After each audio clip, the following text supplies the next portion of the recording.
All right, everyone to your places. We're ready in here, sir. How are we in the studio? Stand by, sir. Hit the lights. Yes, sir. Striking. Quiet on the set, please. We're on in 6, 5, 4,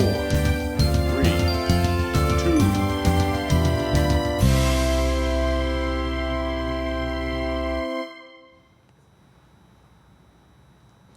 Don't panic, it's just us. The Arlington Weekly News is on the air again. Welcome to our show. I'm Craig Nolan. Hello, everyone. I'm Daniel Pineda. Where's the Spanish? No Spanish Senor today. Pineda. My name is Adele. It threw you off, right? There we Yes, go. it did. Thank you for watching. Thanks you. for joining us. We have a real bombasto show for you here tonight. Our last show in July, is that true? Oh, wow. Can hardly yes. be. August is just around the corner. Hot August. For the year of 2017. So we got, news and community bulletin board, and Adele is here with It's Easy Being Green. I almost blew that one again. Oh, God. CBB, as I mentioned, a roll-in. Oh, Denise is doing a review of the Originalist, our News for Yep. Senior segment. And then another roll-in, Miriam, Gennari, our Styrofoam mom, and her guest. Thank you, Bill. And that's our show, but before we begin, a social media reminder from Senior Pineda over here. Absolutely, Mr. Nolan. You can watch the Arlington Weekly News on our YouTube channel. That's youtube.com/Arlington Weekly News and the number 1. Also, facebook.com/Arlington Weekly News, and also on the radio, WERALP 96.7 FM. FM, very good. Gracias, Senor Pineda. Well, here we go with the first of our news items. Arlington residents need to be on the alert for some unpredictable violent offenders. Raccoons. Yes, raccoons have attacked at least a couple of residents in the Fairlington area. One victim needed over 80 stitches after her run-in with a raccoon. Arlington Animal Welfare League believes the problem is the result of local trash rules that forbid using trash bins. Trash bags are allowed, but they may be what is attracting the scavengers. Animal Control advised the use of wooden, closed trash containers that can be collected each day. So hopefully there'll be some changes there. Daniel. And Craig, on Thursday, July the 13th, a man died after being hit by a train. The incident occurred at the Virginia Square GMU metro station on the Silver and Orange lines. According to police, the man, an adult male, was struck and killed at around 9:30 p.m. Officials believe the man, quote-unquote, intentionally entered the track bed. Craig. All right, Daniel, also in our news items, well, if you want to receive alerts about an emergency situation regarding Take Two, regardless of whether you're trained to respond or not, then you can sign up for Arlington Alert. You can choose how you want to be notified and the types of emergencies that you want to know about. There's even an option to block off parts of the day when you don't want to receive any alerts at all. You can visit arlingtonalert.com for details. Daniel. And Craig, Arlington County plans to own a part of I-66 that runs through the county. And it specifically wants to obtain State Route 237, Fairfax Drive and 10th Street North between Ballston and Courthouse. Arlington County believes it is better able to make improvements to the transportation infrastructure in the corridor than the Virginia Department of Transportation, or VDOT. Some of the projected changes for that area are already detailed in the fiscal year 2017-18 capital improvement plan. These include another entrance for Ballston's Metro Rail station, upgrades to the intersection of Wilson Boulevard and 10th Street North, and all other multimodal improvements for the Ballston area. All right, Daniel, also in our news items, here's a reminder for that the end of summer is right around the corner. It's time for the annual back-to-school tax holiday. Virginia legislators have gifted Commonwealth residents with a sales tax discount from August 4 through August 6. The selected goods that Take Two that the sales tax will apply to include clothing and shoes under $100, school supplies under $20, some appliances and emergency preparedness items, and Energy Star and Water Sense items at or below the $2,500 level. To learn more, you can visit their website, which should be on your screen there, www.tax.virginia.gov/Virginia Sales Tax Holiday. Daniel. Craig, Monday, July 17th was the annual Renewal and Remembrance Day at Arlington National Cemetery. Over 400 landscapers from across the nation worked together to fix up the 150-year-old grounds. The volunteer work included cable system installations to support trees during the storms, irrigation system setup, aerating turf, planting flowers, and various repairs. This was the 21st annual event.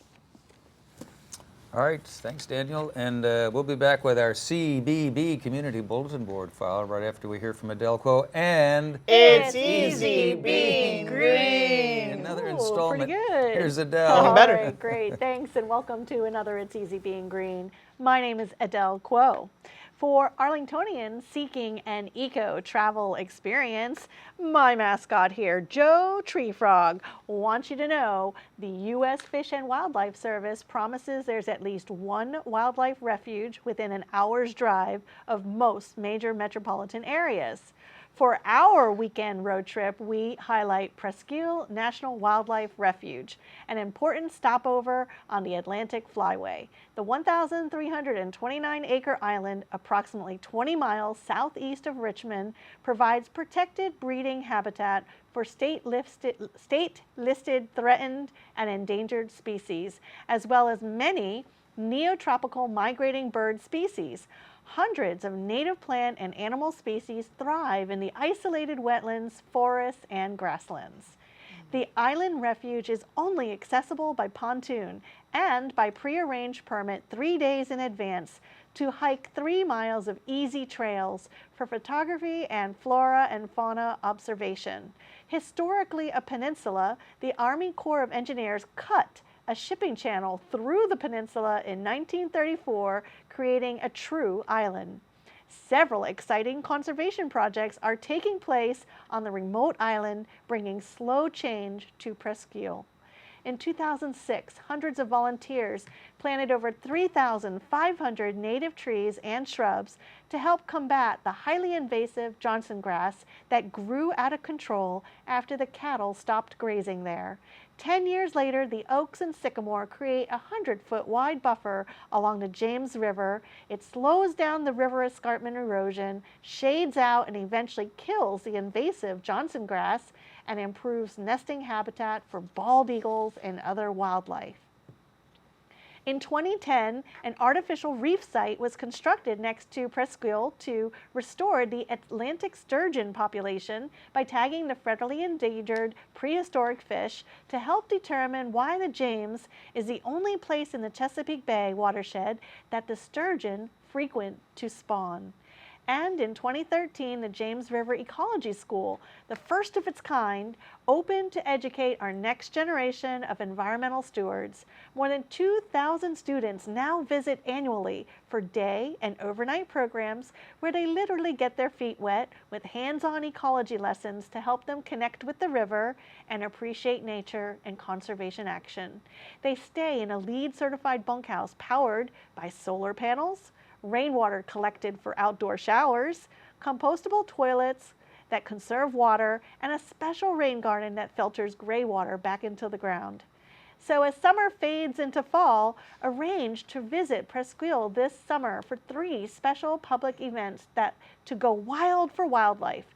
Pre-registration required because space is limited. Go to fws.gov/refuge/Presquile/eventscalendar.html. Presquile sounds like a really cool place. Oh, it was amazing. You've been there? Yes, that was our weekend trip. We Wow. loved it. Oh, you were there. You were fun there, huh? there. On assignment. Yes, that was my On assignment. You were on an assignment. That's where you Oh, were. I missed that whole thing. You have to get there by canoe or A pontoon. pontoon. Yep, and I did have to get a special use permit. Nice. What a which cool place. was pretty easy to get. So. Great. Don't Good let that news. discourage you. Thanks, Adele. Thank We you, Adele. appreciate it. You're welcome. All right, as promised now, here we go with our CBB, Community Bulletin Board file. Arlington Mill Plaza is hosting 80s classic comedies on the green this summer. Screenings are every Thursday evening. To check for any cancellation, you can visit their Twitter account at Arlington CPRO at or after 3 p.m. on the day of the movie.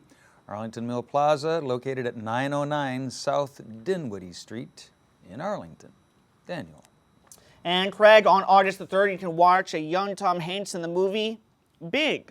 Predating Freaky Friday, Hanks played the role of a teenager who wakes up in the body of a grown-up. In this case, a carnival machine is responsible for granting his wish to be an adult. On August the 10th, you can watch Weekend at Bernie's. Long before the morbidly comical Girls' Night Out featured a group of female friends covering up an accidental death by parading around with the body. Bernie's features two male friends doing the same thing. Pretty good movies to take in there. Thanks, Daniel.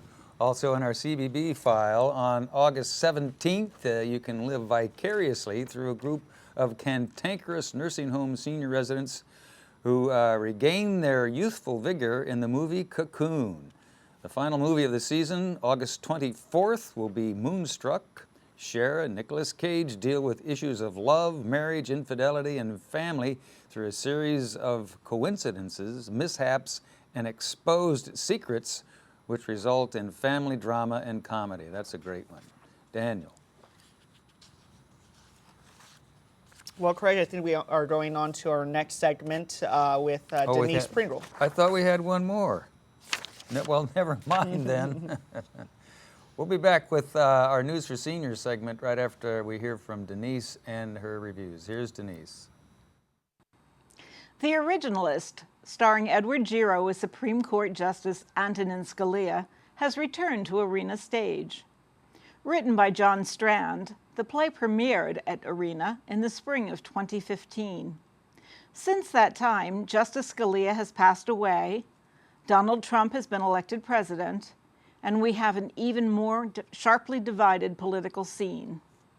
The idea that people of vastly differing political opinions might develop a relationship and converse, and more importantly, actually listen to each other with respect, has become even more remote. That happens in this play based on the justice and a fictionalized law clerk, Kat, a black, lesbian, liberal Harvard Law School graduate played by Jade Wheeler. She works with him during the same-sex marriage case that would overturn DOMA in 2013. Giro Scalia is powerful and poignant as he portrays Kat's employer, mentor, and finally, friend.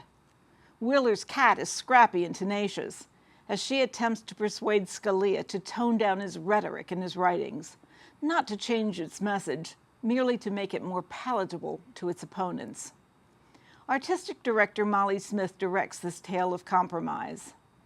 As an audience, we can only hope that Scalia would have actually hired a clerk who was so at odds with his personal political views, and they would have explored their shared love for the Constitution. Misha Kochman's set is simplistic and classic. Rich parquet floors and a grand desk silhouetted against red drapes beneath a pair of ornate chandeliers convey the power of the office. The lighting design by Colin K. Bills effectively but simply takes the audience from the office into hospice and a requiem mass.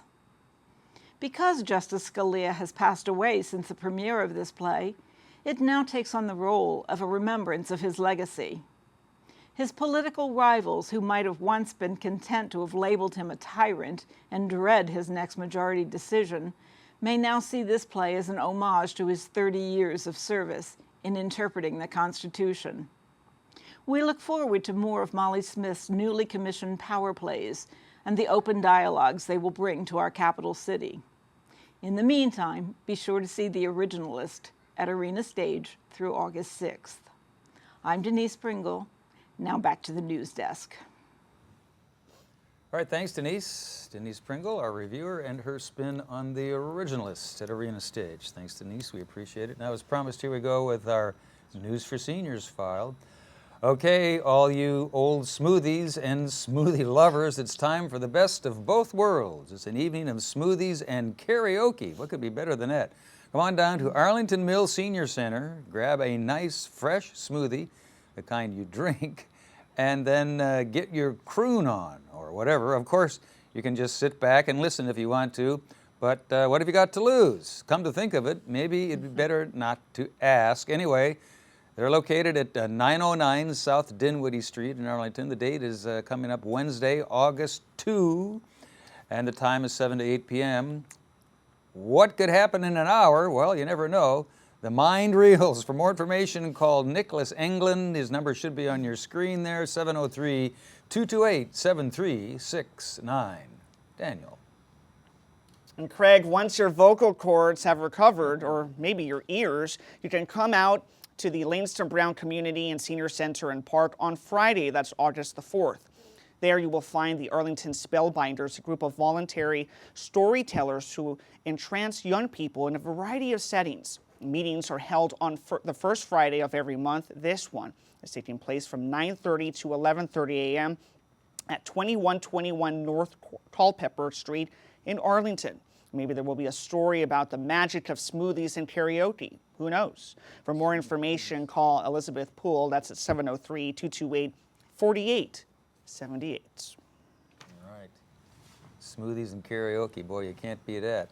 And also in this age of instant entertainment, some people forget how much pleasure can be derived from just reading a book.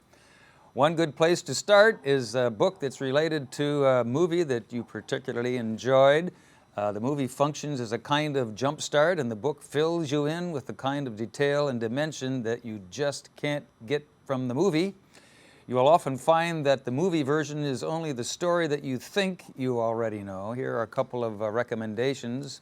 Flowers for Algernon by Daniel Keyes. The two movie versions still can't touch the original book. In this case especially, the charm of the tale is in the telling. And The Princess Bride by William Goldman.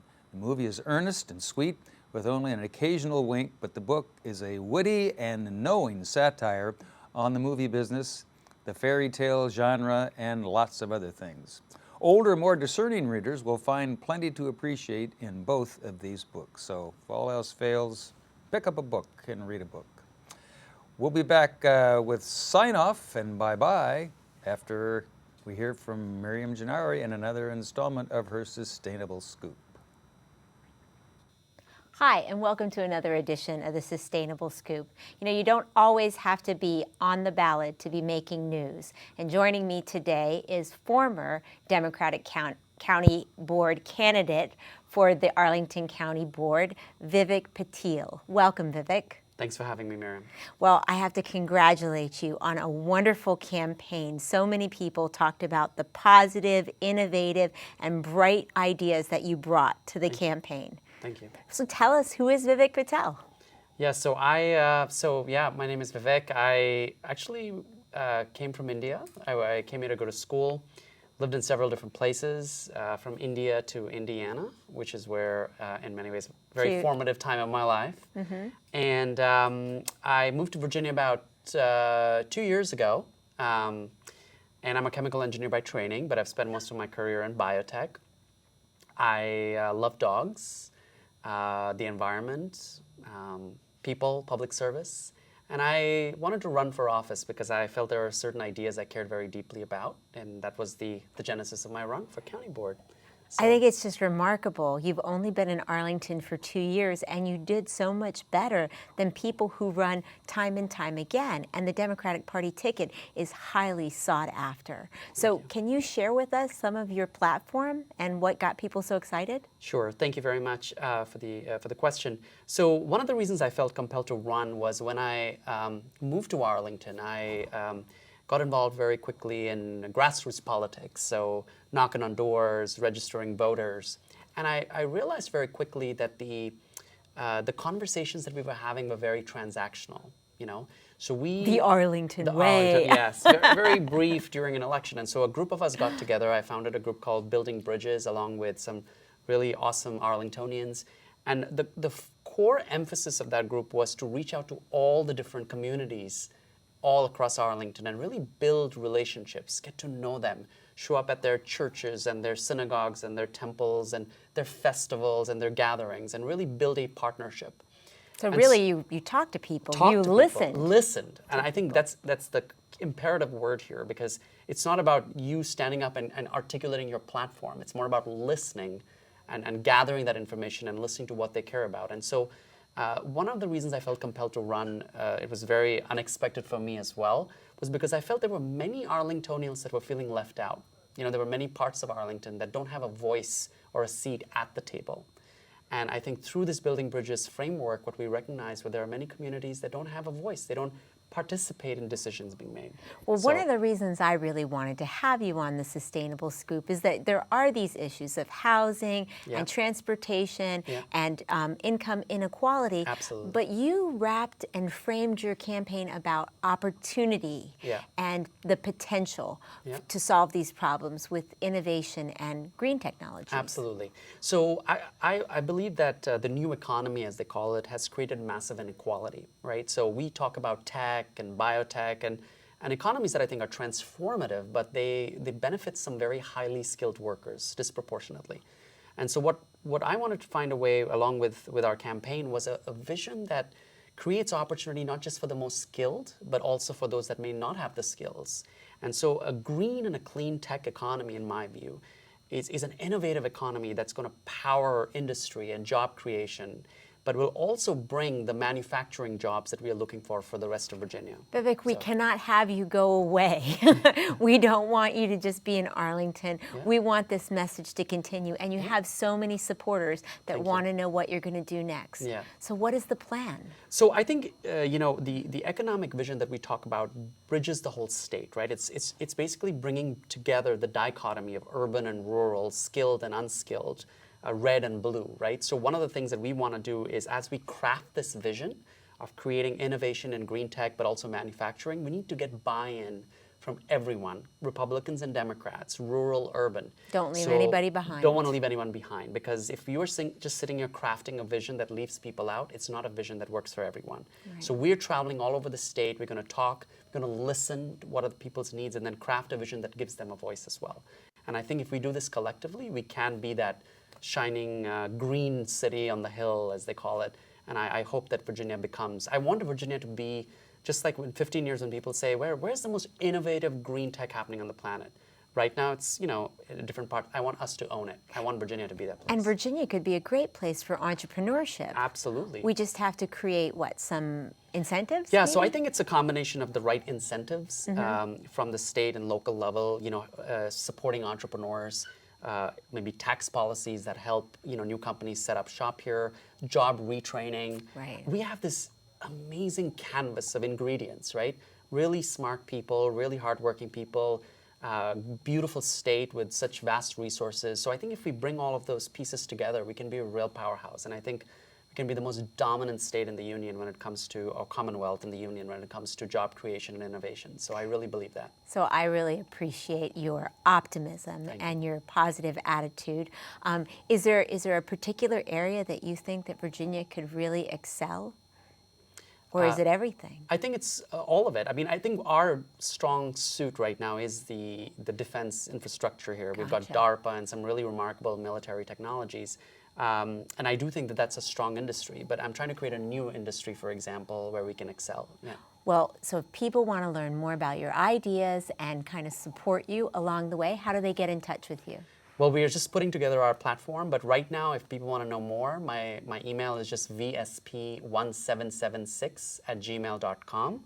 And our website for the campaign used to be vivekforcountyboard.com. So we'll probably forward that to our new website. All right, Vivek Patil, thank you so much for joining us. I wish I had gotten to you before the primary, but I'm glad that you're here now. Thank you for having me. All I right. appreciate it. And viewers, I want to thank you for giving us your time this afternoon and this evening. Please come and see us again. That's the Sustainable Scoop. I'm Miriam Gennari. Back to the news desk. All right, there's Miriam Gennari, our styrofoam mom. Thanks, Awesome Miriam. job, We Miriam. appreciate your efforts. Miriam. And before we say goodbye here on this edition of the Arlington Weekly News, we should probably make mention of the passing of Jim Vance, the venerable longtime anchor and commentator at NBC4 there. He's legions of fans and followers and viewers, so we offer our thoughts and condolences to Vance's friends, family, co-workers, anybody who knew him. He'd been on the air for almost 50 years, so we're all sending you our thoughts and condolences, and he will be greatly missed. Okay. Anything else to add before we go, folks? That should do it. That should do it. We love you, Jim. Yes. All right, thanks for watching this edition of the Arlington Weekly News. Stay cool out there, and next week, if you're there, we'll be here and we'll try it all again. Have a safe week. Bye-bye.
The day